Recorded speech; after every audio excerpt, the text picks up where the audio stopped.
Hello प्यारे बच्चों, कैसे हो। इंग्लिश की ऑनलाइन वर्चुअल क्लास में हम लोग ग्रामर सेक्शन की श्रृंखला को आगे बढ़ाते हैं। आपने पूरा प्रेजेंट और उसके सब सेक्शन, पास्ट और उसके चारों सब सेक्शन आपने पढ़ लिया। आओ आज हम लोग एक छोटा ट्रांसलेशन की प्रैक्टिस करते हैं और उसके टेंस, उसके सीक्वेंस, उसके प्रीपोजिशन सब पर विस्तार पूर्वक हम लोग चर्चा करते हैं। लेकिन सबसे पहले आप उस ट्रांसलेशन को देख लो, नोट कर लो, ताकि जब मैं समझाऊं तो आपके सामने हो और आप उस लेक्चर को अच्छी तरीके से समझो। तो पहले आओ देखो ट्रांसलेशन। तो देखो बच्चों, एक ट्रांसलेशन है छोटा सा। जुलाई का महीना था, अत्यधिक गर्मी और घुटन थी। मैं स्कूल के लिए चल पड़ा। अचानक आकाश में बादल छा गए, शीतल हवा बहने लगी, सूरज घने बादलों में छिप गया। बादल गरजे और बिजली चमकने लगे, झमाझम पानी बरसने लगा, सड़कों पर पानी ही पानी दिखाई पड़ने लगा। छोटे बच्चे बरसात का आनंद ले रहे थे। 1 घंटे बाद बारिश रुकी। मैं पूरी तरह से भीग गया था। जब मैं स्कूल पहुंचा तो पता चला कि प्रधानाचार्य महोदय ने वर्षा दिवस की घोषणा कर दी थी। तो आप देखो पूरा बच्चों सब पास्ट में है, और मैं पहले दिन से ही आपको बता रहा हूँ कि मैक्सिमम जो भी सेंटेंस बनाए जाते हैं वो पास्ट में ही बनाए जाते हैं। तो जो आपको डिफ़िकल्ट वर्ड मीनिंग लगती है आप उसको अंडरलाइन कर लो, और फिर जो डिफ़िकल्ट वर्ड मीनिंग होती है मैं उसको स्पेलिंग के साथ भी आपको बताता हूँ। तो आओ जरा देखा जाए। तो बेटा, तो आप लोगों ने ट्रांसलेशन देख लिया, अब हम लोग उसका अनुवाद करते हैं। पहला जुलाई का महीना था। अब देखो, अगर वाक्य में कोई दिन, घड़ी, प्रहर, समय, मौसम, ऋतु ये सब कुछ दिया होता है और कोई सब्जेक्ट सुलभ नहीं होता है, तो ऐसे वाक्य में सब्जेक्ट के रूप में हम लोग इट का प्रयोग करते हैं, और इट के साथ हमेशा एक वचन की सहायक क्रिया लगती है, चाहे इज चाहे वाज। तो जुलाई का महीना था तो क्या बनेगा? It was the month of July. जुलाई का महीना था, पास्ट में है, वाज हेल्पिंग वर्ब लगाओगे, it was the month of July. अत्यधिक गर्मी और घुटन थी, फिर था लगा है, वाज या वेयर का प्रयोग, इट का प्रयोग है। तो इट वाज वेरी हॉट, बड़ी गर्मी थी। क्या ट्रांसलेट होगा? It was very hot. आज बड़ी गर्मी है, क्या बनाओगे? It is very hot today.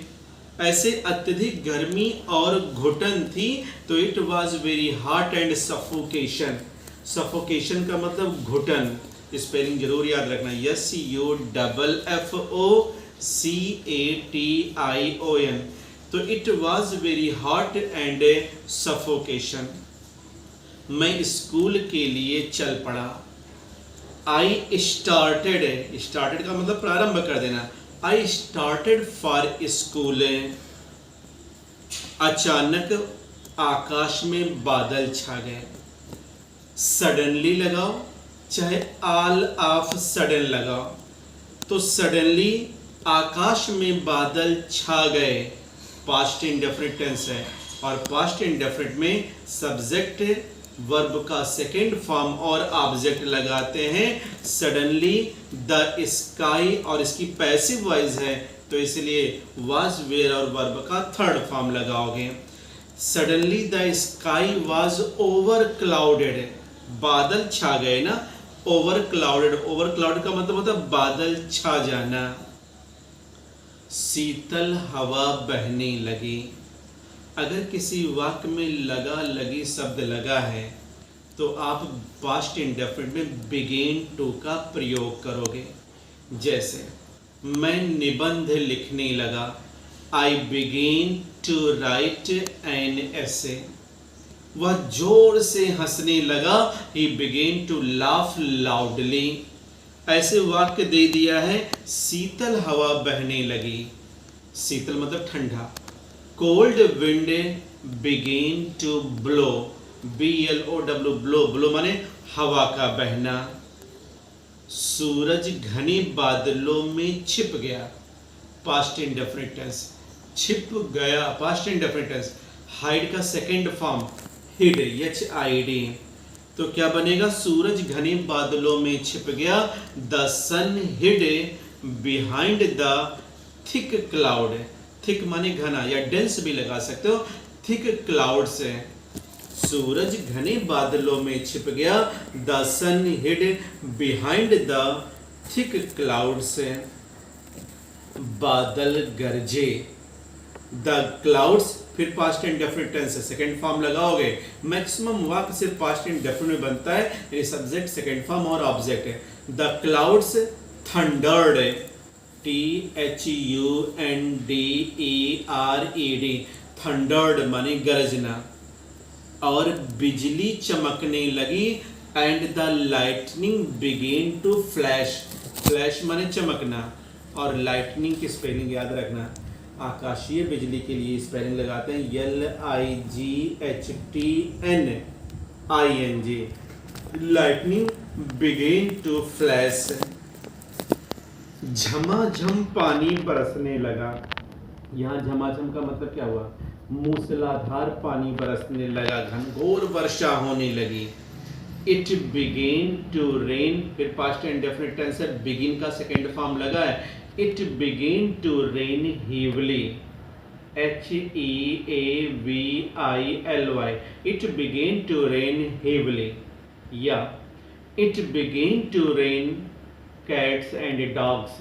Cats and dogs का मतलब ये होता है मूसलाधार वर्षा होना, घनघोर वर्षा होना। सड़कों पर पानी ही पानी दिखाई पड़ने लगा, पैसिव वॉइस है। Only water was seen on the roads है, only water was seen on the roads है। बात सड़कों पर है इसलिए रोड्स है।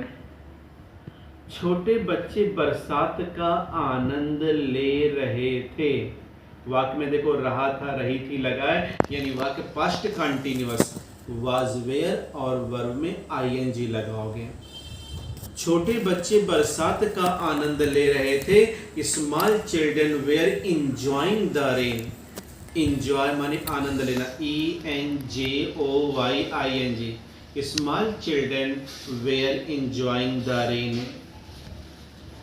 1 घंटे बाद, आफ्टर 1 आवर, बारिश रुकी, कौन सा टेंस है? बारिश रुकी, past indefinite tense, subject second form और object. The rain stopped, the rain stopped, STOPPED। मैं पूरी तरह से भीग गया था, I was completely wet, WET, wet माने भीगना, नम होना, गीला होना, तर होना। I was completely wet, जब मैं स्कूल पहुंचा, when I reached school, past indefinite tense. और कोई भी वाक्य अगर when से शुरू होता है तो दूसरा क्लॉज के प्रारंभ में हम कामा लगाते हैं। जब मैं स्कूल पहुंचा, when I reached school, तो पता चला, कमा I came to know, came to know का मतलब था अवगत होना, पता चलना, ज्ञात होना। I came to know that, प्रधानाचार्य ने वर्षा दिवस की घोषणा कर दी थी। The principal had declared it, the principal had declared it a rainy day। तो ये ट्रांसलेशन है बच्चों। एक बार मैं फिर से आपको रिवीजन करके बता देता हूँ ताकि आप इसका ट्रांसलेशन कर लें। जुलाई का महीना था, it was month of July. अत्यधिक गर्मी और घुटन थी, it was very hot and suffocation. मैं स्कूल के लिए चल पड़ा, I started for the school. अचानक आकाश में बादल छा गए, suddenly the sky was over clouded. शीतल हवा बहने लगी, कोल्ड एयर या fresh air began to blow. सूरज घने बादलों में छुप गया, the sun hid behind the thick clouds. झमाझम पानी बरसने लगा। It began to rain heavily। सड़कों पर पानी ही पानी दिखाई पड़ने लगा। वाटर लगाइएगा। सड़कों पर पानी ही पानी दिखाई देने लगा। Only water was seen on the roads. छोटे बच्चे बरसात का आनंद ले रहे थे। Small children were enjoying the rain. 1 घंटे बाद बारिश रुकी। After 1 hour the rain stopped, या the rain stopped after 1 hour. मैं पूरी तरह से भीग गया था। I was completely wet. जब मैं स्कूल पहुंचा तो पता चला। When I reached school I came to know that. प्रधानाचार्य महोदय ने वर्षा दिवस की घोषणा कर दी थी। The principal had declared it a rainy day. तो ये है आपका प्यारे बच्चों ट्रांसलेशन। अब इसका अनुवाद आप लोग करें। Okay, good night.